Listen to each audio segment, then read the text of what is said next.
Salut à toi, j'espère que tu vas bien, c'est Marc.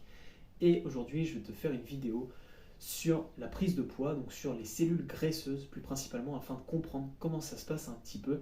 Ça te permettra peut-être de voir les choses sous un autre angle, de prendre conscience peut-être de certains aspects qui te feront réfléchir et peut-être changer ton alimentation et ta manière de voir les choses. Bref, j'espère du moins qu'elle va t'aider à atteindre tes objectifs si tu souhaites perdre du poids. Donc, comment ça se passe? Quand tu prends du poids, bien évidemment, tu prends du poids majoritairement partout, puisque le tissu adipeux, c'est l'endroit où est stocké le gras, et ce tissu adipeux-là, il se retrouve partout. Le tissu adipeux, il est constitué d'adipocytes. Les adipocytes, c'est des cellules dans lesquelles sont stockés les triglycérides. Et les triglycérides, c'est le gras. Un triglycéride, c'est un atome donc, de glycérol avec 3 acides gras. Et donc, cette molécule-là, elle est stockée dans l'adipocyte. On va essayer de schématiser.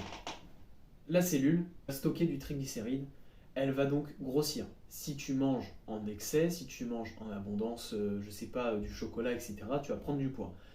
Ce que va faire la cellule, c'est qu'elle va grossir. Elle va grossir, elle va grossir, mais une fois qu'elle a atteint sa taille maximale, elle ne va plus pouvoir grossir, il va falloir qu'elle se sépare et elle va donc créer, mettre en jeu le processus de mitose et donc se séparer afin de faire 2 cellules. Elle va donc se diviser en 2 pour faire 2 cellules qui, elles, seront capables de grossir, grossir, grossir, grossir à leur tour.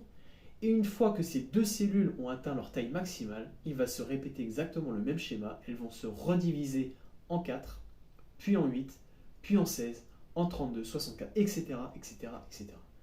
Et donc les cellules, une fois qu'elles ont atteint leur taille, elles vont se diviser. Lorsque tu vas perdre du poids, ce qui va se passer, c'est que les cellules, elles sont là, elles vont diminuer de taille, elles vont vider leur stock de triglycérides pour obtenir de l'énergie, l'ATP, etc., qui te permettra de t'entraîner, ce qui va te faire perdre du poids. Les cellules vont diminuer, mais elles seront toujours présentes. C'est-à-dire que tu as perdu du poids, mais la cellule, elle est encore là.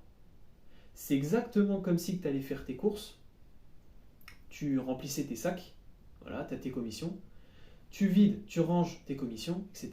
Mais tu as toujours tes sacs. Tes sacs, tu vas les réutiliser par la suite. C'est exactement le même principe. Les sacs que tu utilises, eh bien, ils ne vont pas disparaître lorsque tu étais petit, si tu avais peut-être du surpoids, si tu avais peut-être une masse graisseuse un peu trop importante, eh bien, durant l'adolescence et même durant jusqu'à l'âge adulte, tu auras plus de facilité à reprendre qu'une personne qui était maigre, qui avait du mal à prendre du poids, qui n'était pas spécialement grasse. Voilà, c'est pour ça qu'il y a ce fameux régime yo-yo, cette instabilité qu'ont les gens et qui ont du mal à perdre du poids de manière définitive, qui ont du mal à stabiliser leur poids. Cette vidéo touche à sa fin. Si elle t'a plu, n'hésite pas à me le faire savoir. N'hésite pas à me suivre si tu souhaites avoir des conseils dans la préparation physique. Si tu as des questions, mets-les-moi en commentaire, je me ferai un plaisir d'y répondre. En tout cas, je te dis, prends soin de toi et on se dit à la prochaine.